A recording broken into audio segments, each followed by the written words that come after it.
J'ai déjà fait 2 épisodes sur les crypto-monnaies, où je vous expliquais comment est-ce qu'on les protège quand on en a, et puis comment les fraudeurs vont essayer de nous les voler. Mais il manquait un épisode, celui dans lequel je vous parle du côté non régulé des crypto-monnaies, de pourquoi et surtout de comment ça laisse la porte ouverte à des risques qui ne sont pas toujours de la fraude. Enfin, disons que certains vont utiliser les faiblesses du système pour profiter de la crédulité et du manque d'information d'autres investisseurs, nous.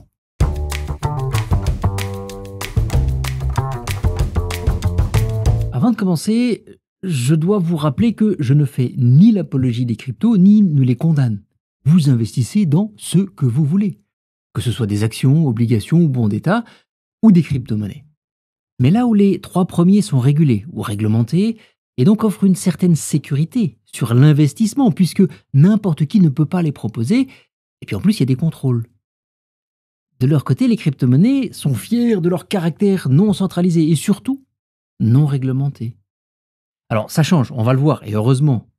Mais il y a encore des risques non liés à l'investissement, mais surtout à la personne et aux personnes qui gravitent autour de ces types d'investissements, et je pense qu'il vaut mieux les connaître. La crypto-monnaie fait référence à une monnaie virtuelle qui utilise des techniques cryptographiques pour sécuriser les transactions. Cryptographie, crypto-monnaie. Ça, c'est une notion qui échappe souvent. Pourtant, le chiffrement vise à assurer la sécurité de ces monnaies virtuelles.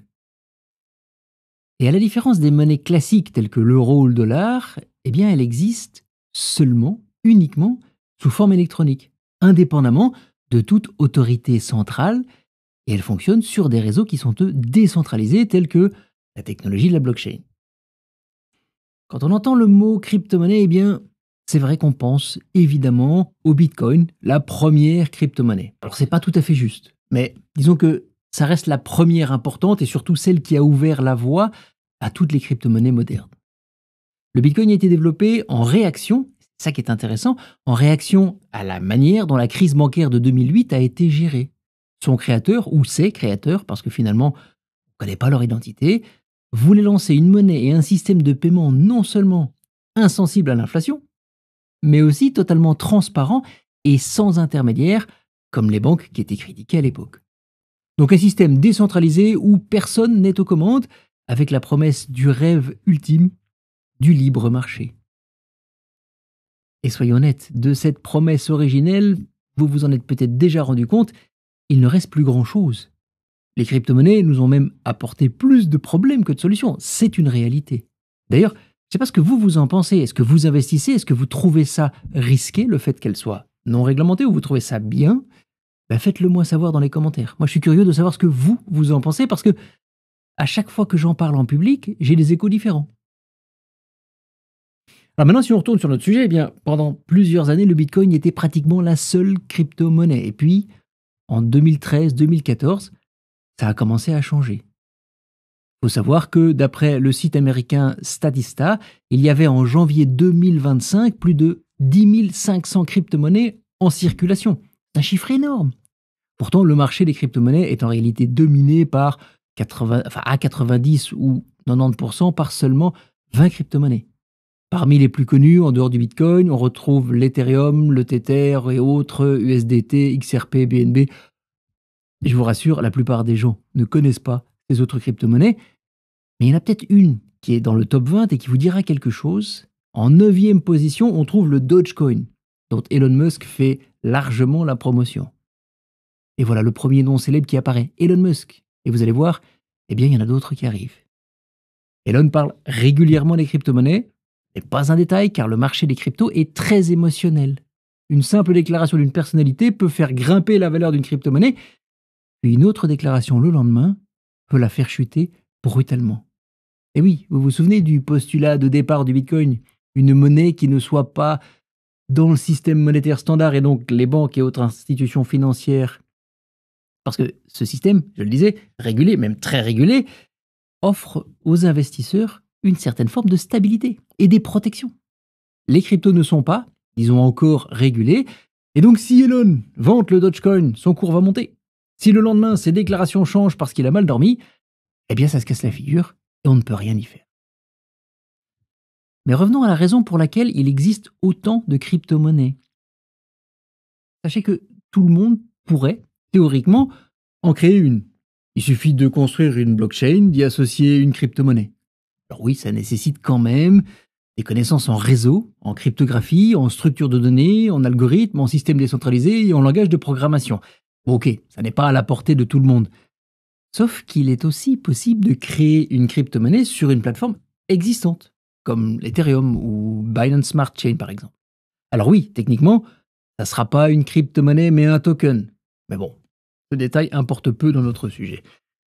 Donc tout le monde ne peut peut-être pas créer une crypto-monnaie, mais c'est largement faisable pour beaucoup d'individus et d'organisations. Alors vous allez me dire, oui, mais pourquoi est-ce qu'on veut créer une crypto-monnaie? Eh bien, certains le font pour proposer un nouveau moyen de paiement. Par exemple, dans un jeu vidéo, on en a vu plusieurs. D'autres espèrent s'enrichir rapidement. Et certains le font juste pour s'amuser. Et d'ailleurs, quand on parle d'humour sur Internet, on parle aussi de mèmes. Vous connaissez les mèmes?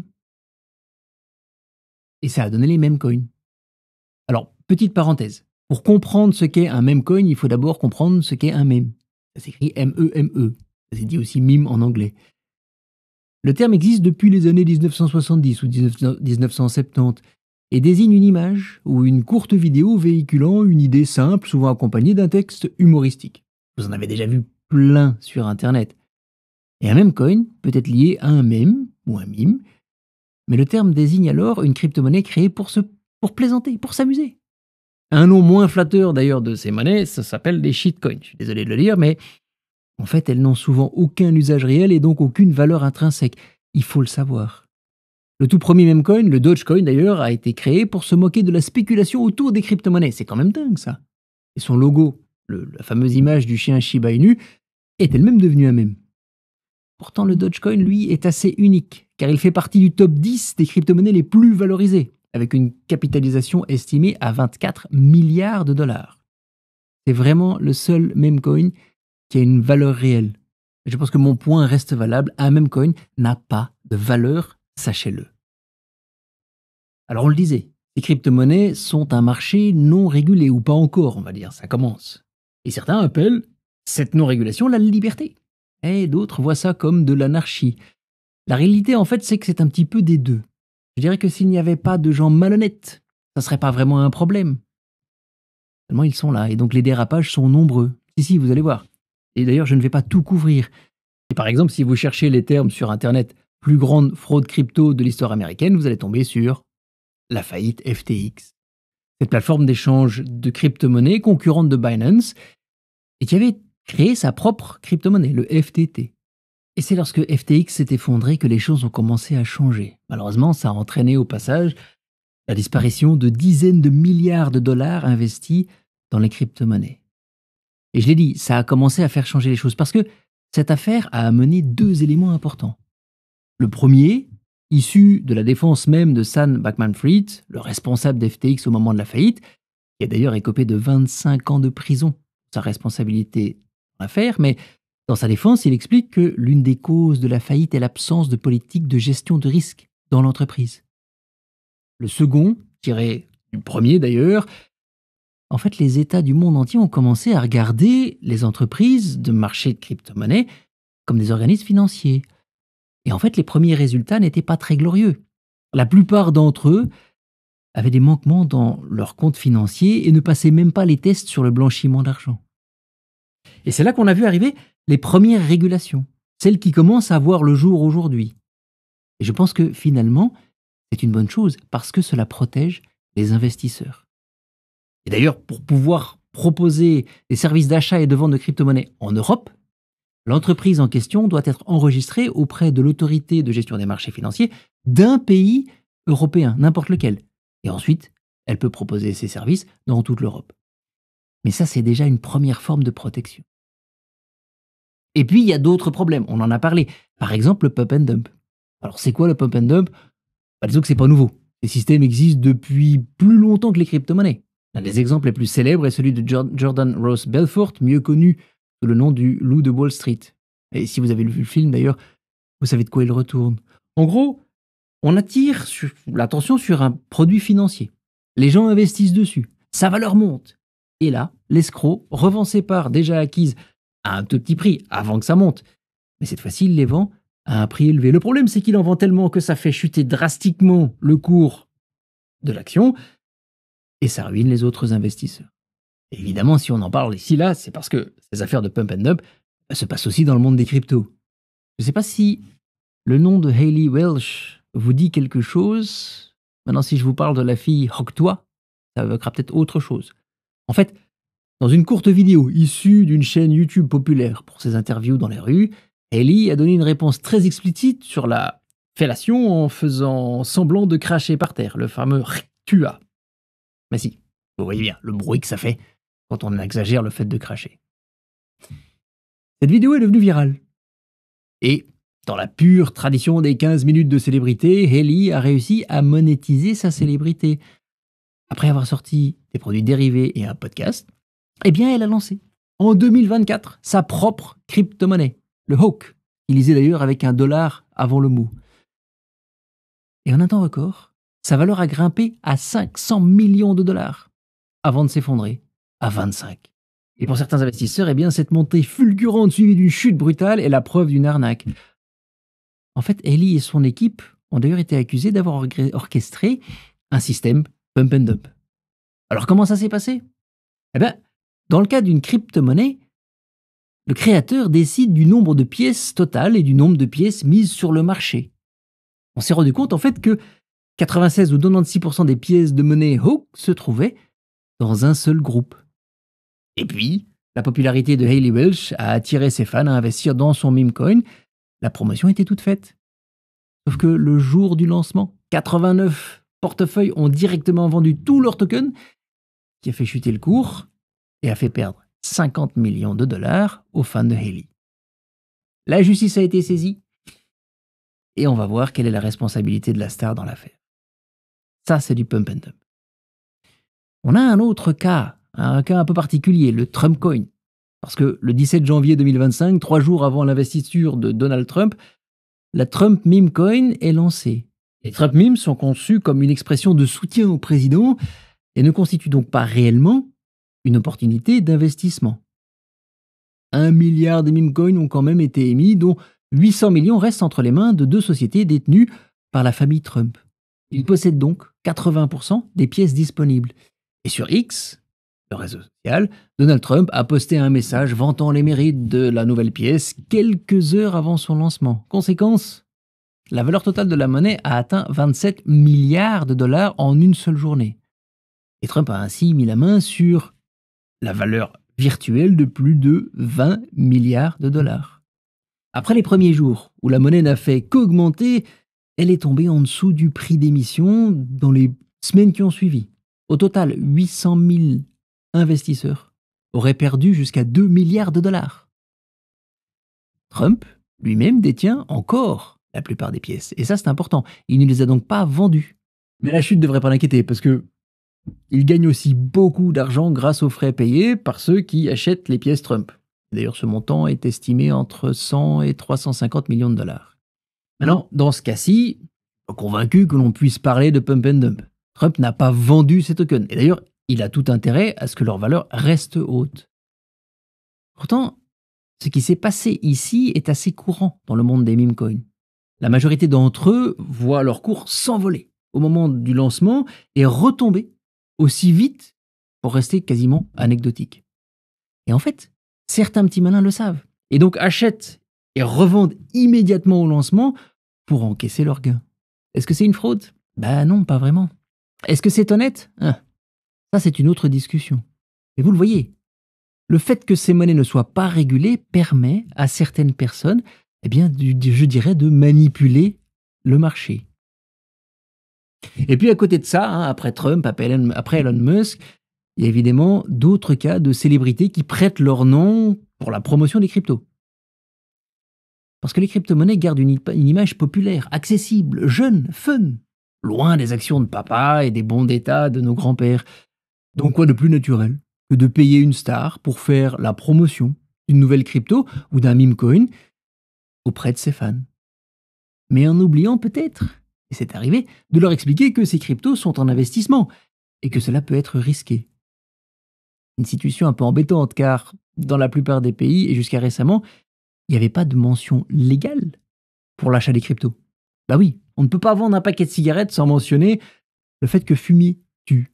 On ne peut pas proposer un crédit sans la mention du fait qu'emprunter de l'argent coûte aussi de l'argent.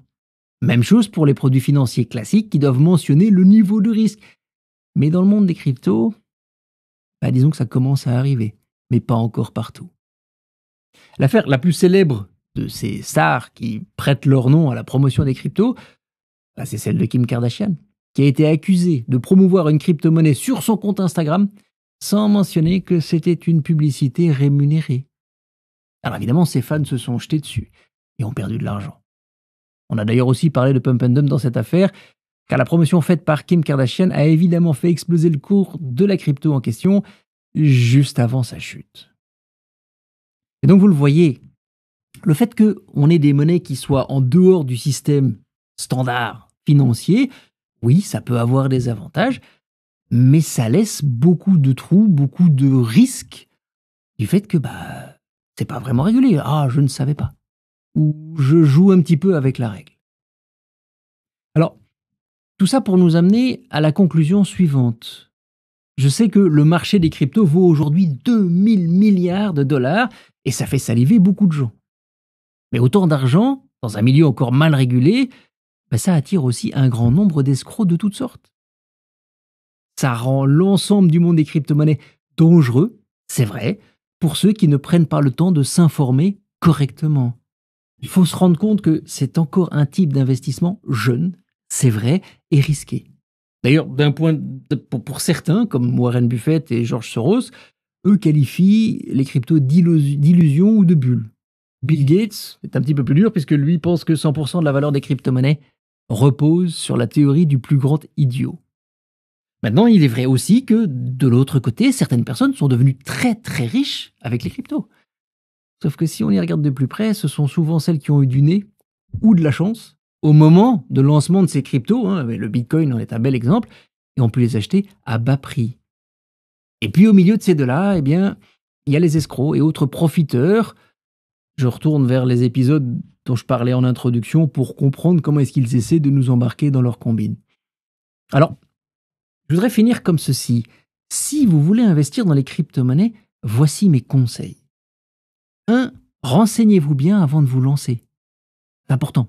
Lisez les mentions. N'investissez que les montants que vous êtes prêt à perdre. Parce que si ça arrive, au moins, ça n'impactera pas votre quotidien. Évitez les meme coins. On l'a vu. C'est du n'importe quoi. Et surtout, ne suivez pas la promotion sur les médias sociaux. C'est important. On parle d'investir de l'argent, parfois beaucoup d'argent. C'est pas les médias sociaux qui doivent vous dire sur quoi vous devez investir. Et surtout, investissez vous-même. Ne donnez pas votre argent à une personne qui vous promet des revenus incroyables suivant une technique révolutionnaire sans risque. Investir, c'est prendre un risque. C'est pour ça qu'on peut faire de l'argent, parce qu'on risque son argent et en prenant ce risque, on peut gagner de l'argent. Il faut savoir que quand on investit, pour gagner beaucoup d'argent, il faut prendre beaucoup de risques et les investissements avec peu de risques ont tendance à rapporter moins que les autres. Donc s'il vous plaît, restez prudent. Et pour ma part, je vous dis à bientôt dans le prochain épisode de votre podcast, Le Fraudeur, le Hacker et vous. Prenez soin de vous.